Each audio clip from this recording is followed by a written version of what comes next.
We have people that have worked their entire lives contributing tax to the nation, yet in their retirement years are not turning on their heater in winter time, are not turning on an air conditioner or cooling in summer because they can't afford it.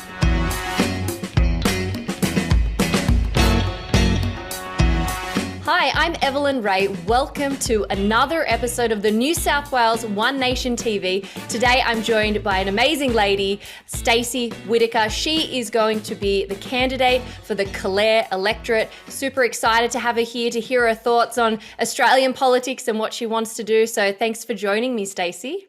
Thank you for having me. Now, you haven't always been in politics, am I right? No, this is my first tilt, actually. I've been thinking about it for a while, but my timing just hasn't been right. And at the end of last year, I have two children and they've grown and spreading their own wings. And I thought, well, why not give it a crack? If not now, when? So I thought, let's go with it. And that's amazing. And that's exactly, I think, what many Australians want right now. Everyday Australians, just like them, who they'll be voting for, because I think it's more relatable. I think people want to know that it's a real person as opposed to a sort of career politician, so to speak. So before we get into the nitty-gritty of politics, which will be the most, I guess, portion of today, I would love to hear a little bit about your background, about who you are, and I guess what led up in your life prior to you entering politics. Okay, well, I'm a Bathurst born and bred girl. I'm about sixth generation, I think, and just from a very lower middle class family. Both my parents worked very, very hard to get what they have, and I had just a basic childhood and upbringing, certainly not the breeding of a career politician, that's for sure. I've raised my family here as well, and I've also owned a small business. Well, I own a small business still, but right. I've been a nurse in the past, and prior to marrying into real estate, because my husband has been in real estate for nearly 30 years. So that was a career path that worked well with having a young family at the time. I suppose that's why I changed due to the fun times of shift work with nursing. Yeah. When I left school in year 10 and went to TAFE and undertook a secretarial course. I wanted to be a nurse from a small child, but because I decided to leave school in year 10, I was still only 16 and you had to be 17 at that time to enrol in TAFE. And so Mum said, no, you're off to TAFE to do a certificate. To be a nurse, I should say. You had to be 17 to be an enrolled nurse or to enroll to be an enrolled nurse. So Mum's like, no, off to TAFE you go. So off I went and completed a secretarial course, it was called at the time. I don't think they still have that specific course. And then when I finished that, it was 12 months. I thought, that's it. I'm old enough now to go and become an enrolled nurse. And Mum said, no, you're not. You're off to the workforce. And so off I went and became a file clerk at a local accountant's where I worked for a little while and slowly worked my way up through different levels there and then changed different accounting and got a background into bookkeeping, which I quite enjoyed the working with numbers. And then life changed and I had the opportunity to revisit nursing, which I did. And I went down and did my enrolled nursing course down at Royal North Shore. So that was probably the only time I've lived out of the Bathurst region, and that was for 12 months. And as soon as I finished, I transferred back to Bathurst, and here I've been ever since. Wow, you've got a very broad history, and I love it. I love that you've kind of been through it all, because I guess that means you have experience in all different sectors and you can relate to different people and have a bit of an understanding and an empathy to some degree for a lot of issues that everyday Australians are having at the moment. I'm sure a lot of nurses are going through a lot of things, especially over the last couple of years. So it's good that you can relate to them on that level as a business owner as well, which is fantastic. But what I wanted to sort of ask you next was, Politics in particular. I mean, you said sort of, your kids have left the nest, so to speak, and they're living their own lives as individuals, and you had the opportunity to kind of do it now. But what is it that drew you to politics, and what is it in particular that drew you to One Nation as opposed to other political parties? Okay, well, I have in the past, I have always been, and I have been asked this question, who have I followed or who have I voted for in the Mm, past on a federal level? And I have been, I voted National Party. And right. I have a very good close friend actually that's fairly entrenched with the Nationals. And I can remember as a teenager going to a Young Nationals get together.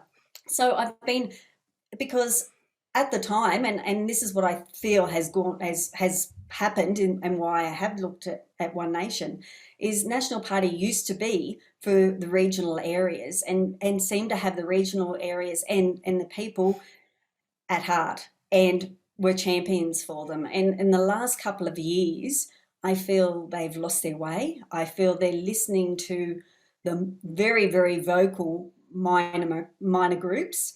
Mm, And I think it's time for a change. And I also think that One Nation, when I was looking at parties to see which party to go with to have a run, One Nation parties policies really resonated with myself and with regional New South Wales because at the end of the day, it's the regional areas that I'm passionate about most. mm.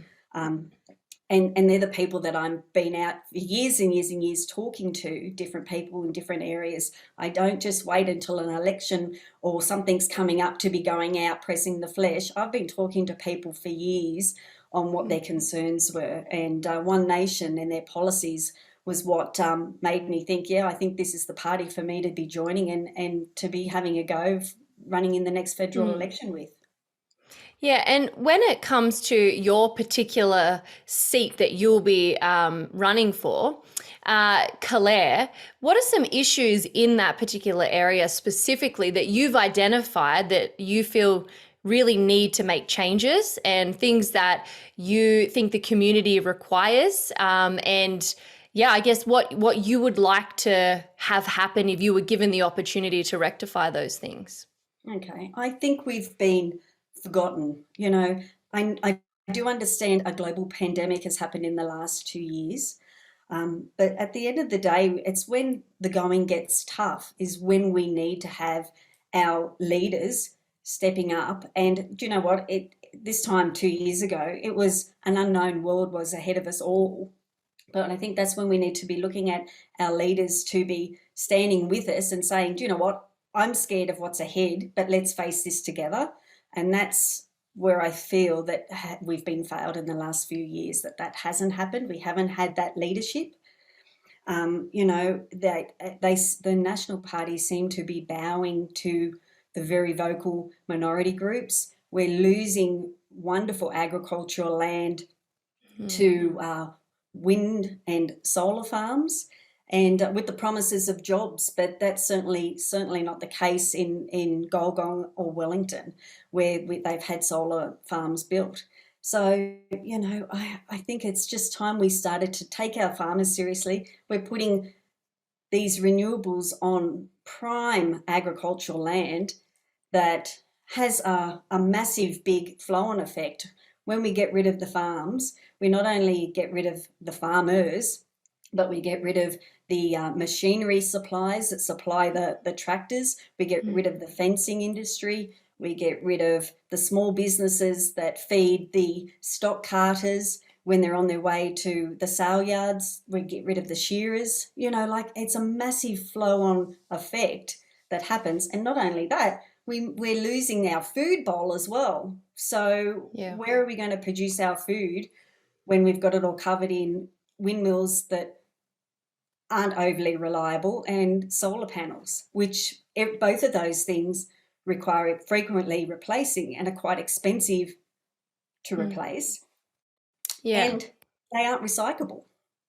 Yes, that's the key factor there, isn't it? Mm. It comes across on paper like it's good for the environment, but as you said, a lot of things are not recyclable. You've got to use a lot of fossil fuels to create these products, and a big thing that you mentioned is employment, job loss, and agricultural loss as well.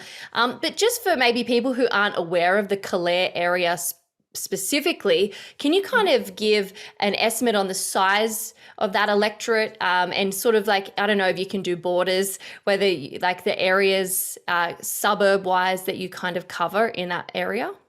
Okay, well, I'll do my best. So Yeah. it's around 33,000 square kilometres. The electorate goes out to Golgong, which incorporates Mudgee as well. We go to Yeah. Lithgow and Hartley, out to Oberon, Eugara, Bathurst, Orange, Blaney, and Mm. all the little places in between. So it is quite a large area, and we've got Mm. quite a lot of different industries. It's not just agriculture, we also have coal mine in that area as well. Yeah.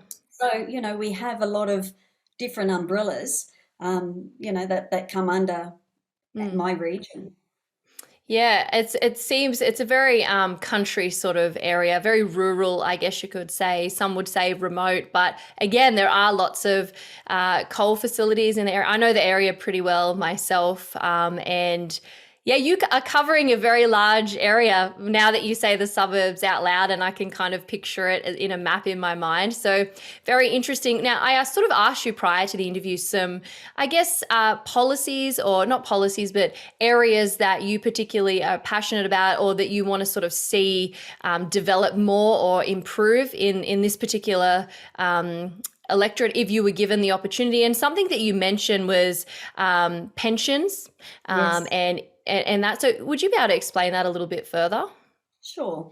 I think the age pension needs to have the ability, needs to be raised. We have people that have worked their entire lives contributing tax to the nation, yet in their retirement years are not turning on their heater in wintertime, are not turning on an air conditioner or cooling in summer because they can't afford it.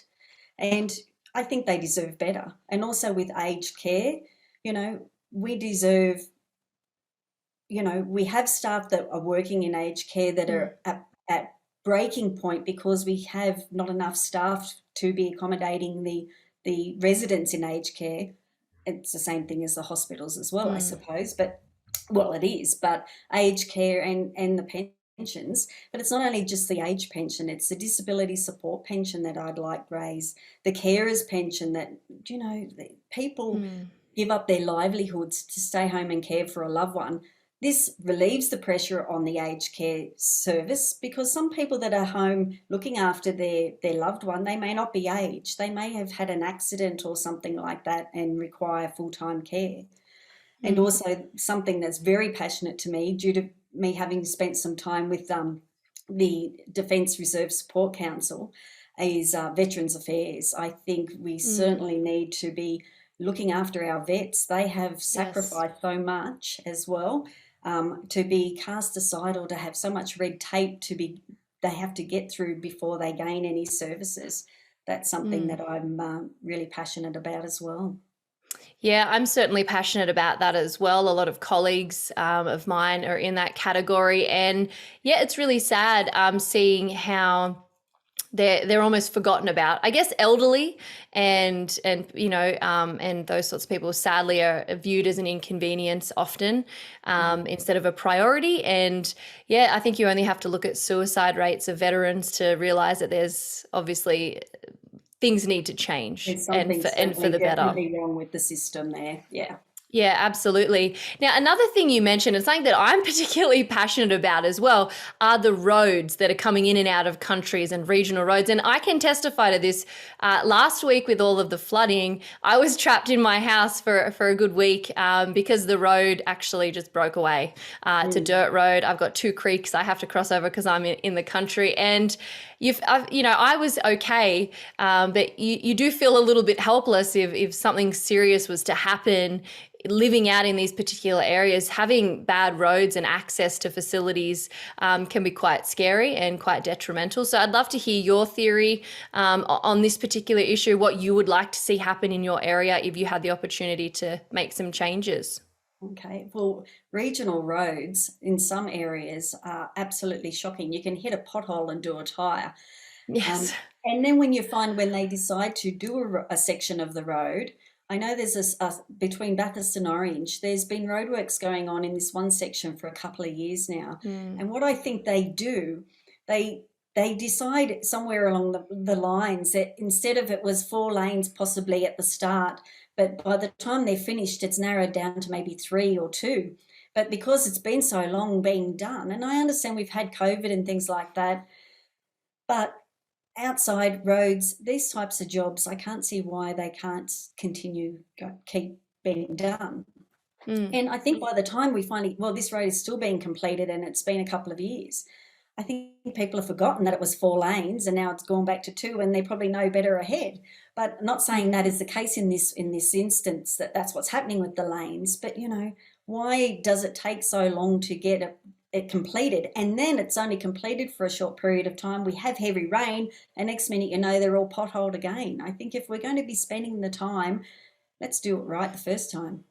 Mm. Yeah, absolutely. I know the road that you're talking about that's gone from 4 to 2 lanes. I drive through it sometimes, so I know it. And you're right. You forget what it was, and you wait so many years for it to sort of happen that it is almost a forgotten thing. But something else I wanted to talk to you about, which is kind of while we're in this regional, rural type thing, is water, the water crisis. That's something that you felt sort of passionate about. You've mentioned water security before. Could you elaborate on this?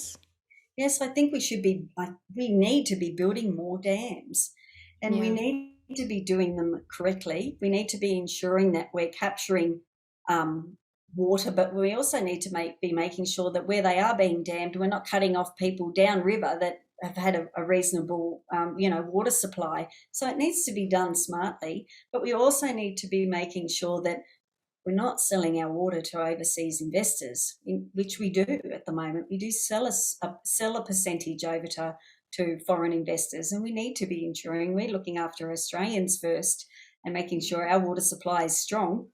I know we've just had floods and things like that, and people are thinking, oh, we've got water coming out our ears, literally. But, we are a country of flooding rains and fires. We need to be Drought. having services available or having the facilities available. We need to be getting back to doing regulated backburns and things like that. So maybe the devastating fires that we had in 2019 may not have been as bad if we had possibly been doing more, backburning and things like that. So, Yeah. A lot of preventative things to prevent a big crisis like that. And, like we have had a lot of rain, as you mentioned, and it seems like ridiculous that we're talking about water security, but you also have to be smart about how you catch the water, because otherwise it does just get wasted. It gets evaporated back into the atmosphere and it gets lost. And as you mentioned, we are a harsh country in terms of weather, bushfires and flooding and droughts as well. So right. Water security is important, because right now I'm flooded in, but I know in 5 years' time I might be in a drought. It might be completely different. So I completely agree. It's definitely something we have to do.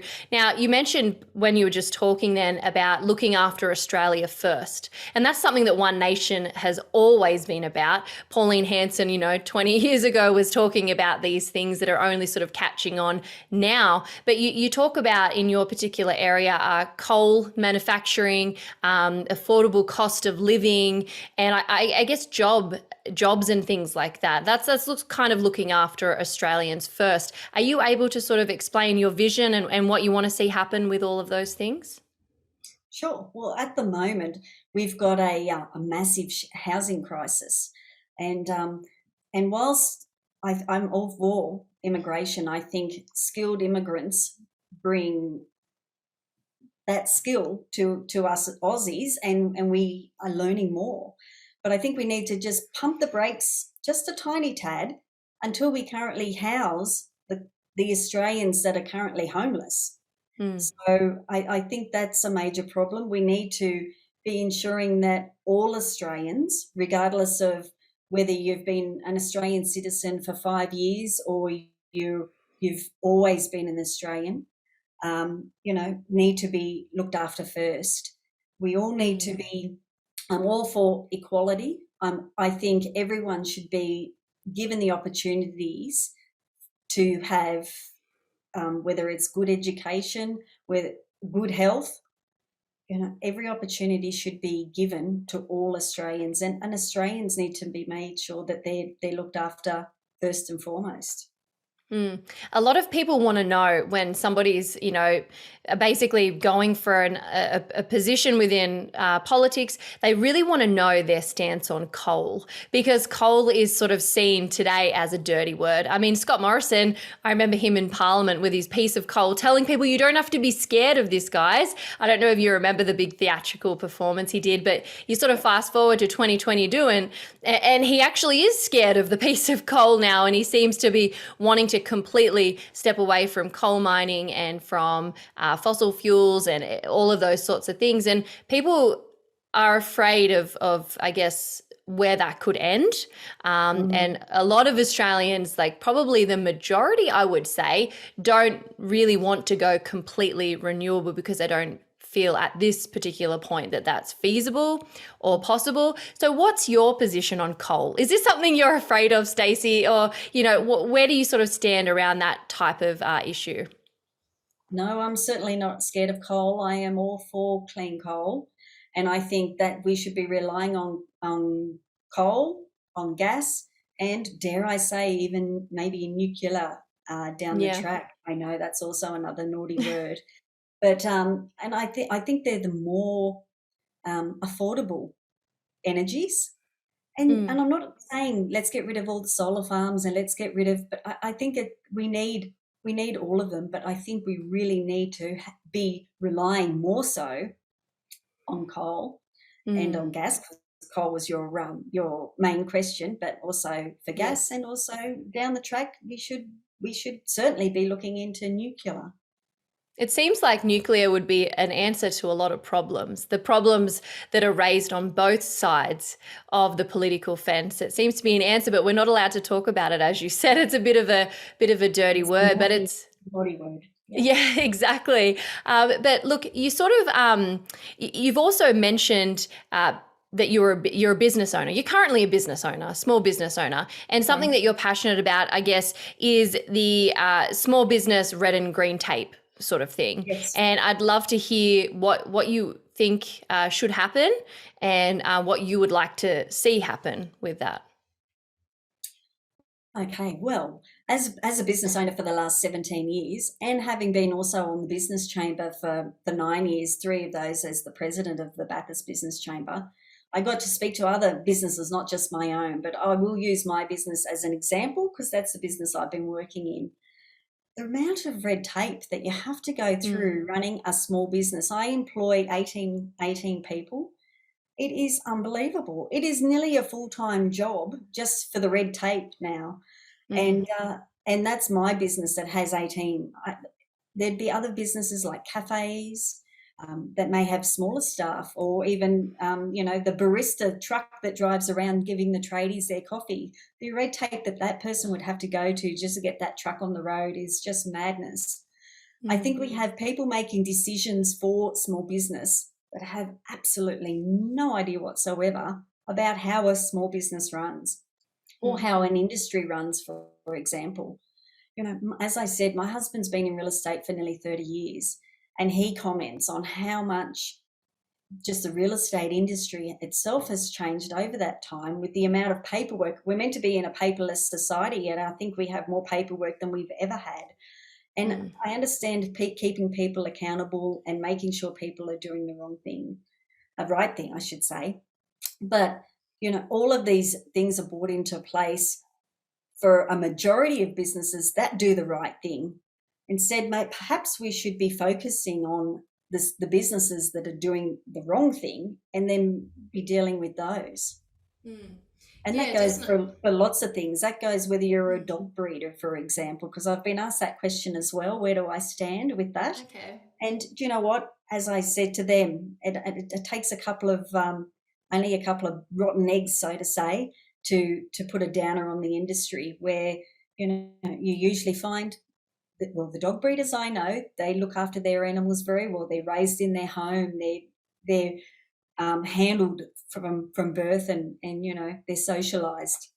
So maybe so that's my thoughts on that. We need to be having people that are working within those, whether they're in the small business industry, because small business covers a lot of umbrellas. So we need to have people working, making those decisions on what sort of red tape needs to be handed out. And even with farmers, they've had a full day out on the farm. They don't need to be coming back in and ticking boxes and making sure their checks have been done. Oh, I know that very well, Stacey.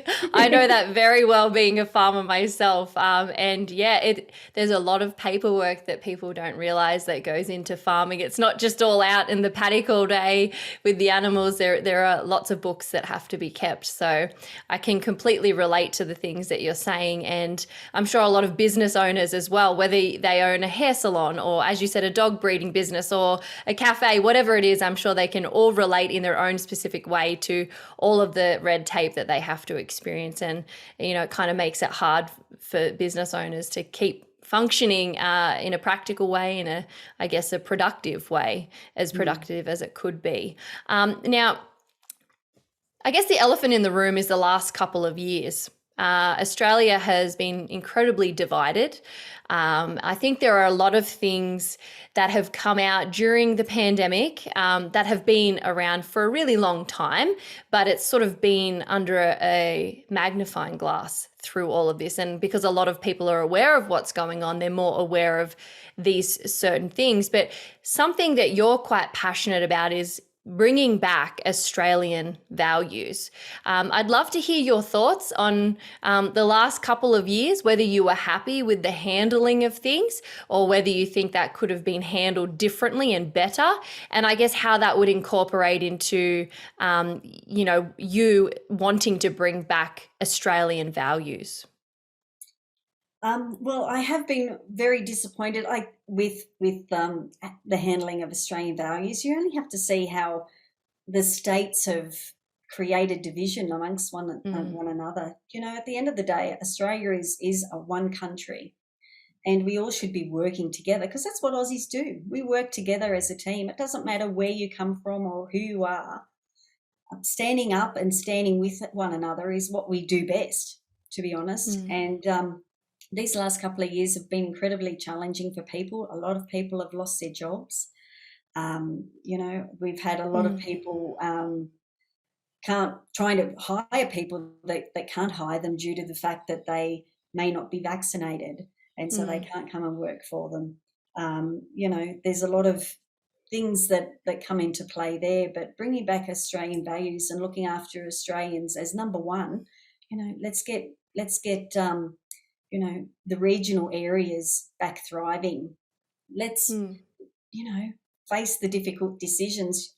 I'm not going to, if I get elected, I'm sure not everyone's going to agree with what we move forward with on certain things, but I can guarantee, and this is what I like about One Nation. One Nation is about the people, not the politics. Yeah. And if a bill came up that was not going to be in benefit at any way to the Calare region, I am quite fine to cross the floor and vote against it. And One Nation has no problem with me doing that, because they are for the people, and we need to start looking after the people of Australia and making sure our best interests, are looked after. Yeah, definitely. I think Australians need politicians who are going to speak for the people and not the bureaucrats and not the other factors, corporations and everything else sort of going on. So with your electoral Calare, when I'm guessing you've been out and about and you've been talking to people in the community, you're from that community. How is it the last couple of years hit them the harshest, would you say?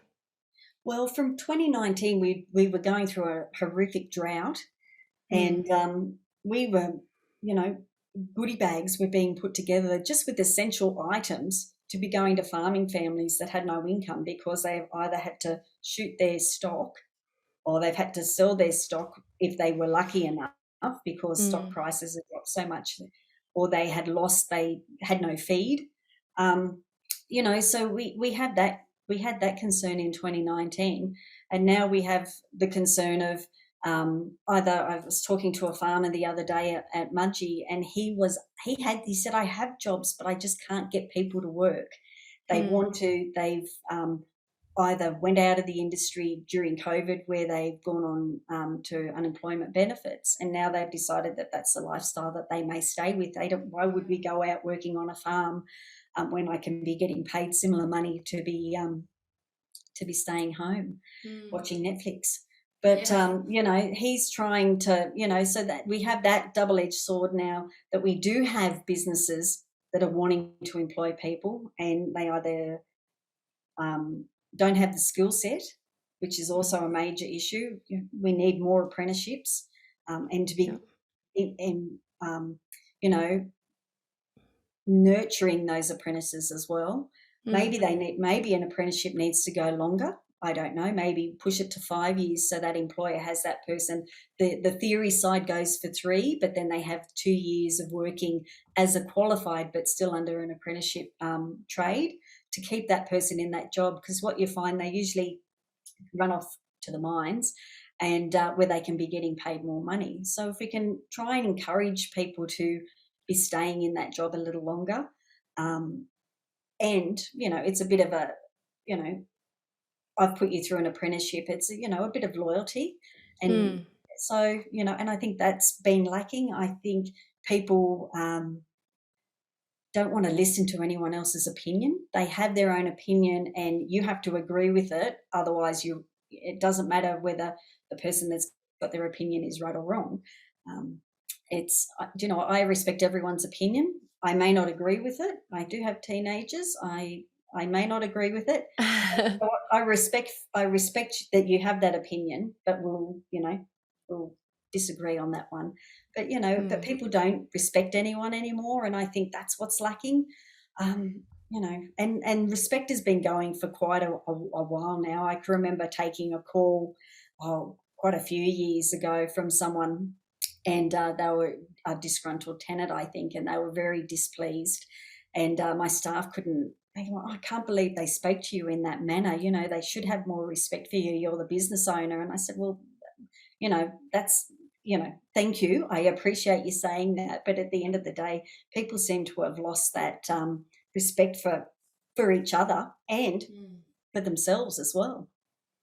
I think emotion becomes the guidance of truth and fact. And unfortunately, people get caught up in the emotion instead of the objectiveness of discussion. And I guess respect can kind of fall in that category and can be caught up in the crossfire, unfortunately. But look, if there's anything you could say to people who are in your area who might be looking at and unsure who they should be voting for, like, is there anything you would like to say to those particular people? Well, I think I've got a bit of a proven track record that when I take something on, I really give it my all. I've worked within the Bathurst community for many, many years, and this was recognised in 2019 when I was awarded an OAM for my service to the Bathurst community. I don't take anything on wholeheartedly and just for the sake of, oh, let's give it a crack. I work incredibly hard. I'm dedicated, loyal um, to an end, and honest, and and I will give it, if you're looking for someone that's willing to step up and have a go, and if you're not happy with how things have been the last few years, then I am the person that you're really to be voting for, because I will give it a red hot crack at making change. And I think the Calare electorate deserves better, and Mm. I'm the person to make that place better.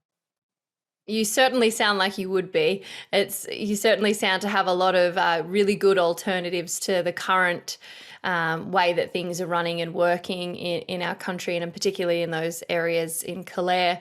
Now, where can people find you, Stacey? Is there somewhere, a website that you can direct people to, a contact information? And not only that, are you going out in the community and having any events where people could maybe meet and greet you and ask you questions directly? I sure am. Well, I can be found on the One Nation website under the candidates, but I also have a Facebook page, which is Stacey Whittaker for Calare, I'm led to believe it's called. And but I am, all my contact details are on Facebook, where you can email me or send me a message. I have been doing the show circuit, which I do love. I do love a country show.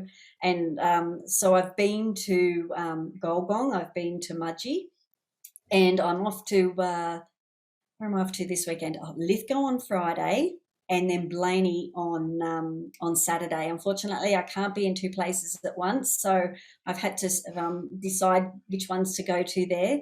And then I'm booked in to go to the Bathurst show as well. But I'm also out and about. You know, I meet 100 people a week just in my everyday life that I may not have met before. And I'm meeting a lot more now. I'm out just getting my face out. I'm not doing a hard sell, and that's what I keep telling people. I want to come along and listen to you, and I think that's what's been lacking.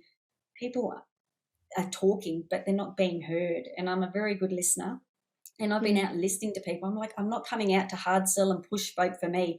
At the end of the day, your vote is your decision on who you feel more comfortable with and who you think is going to do the best thing for you and your family.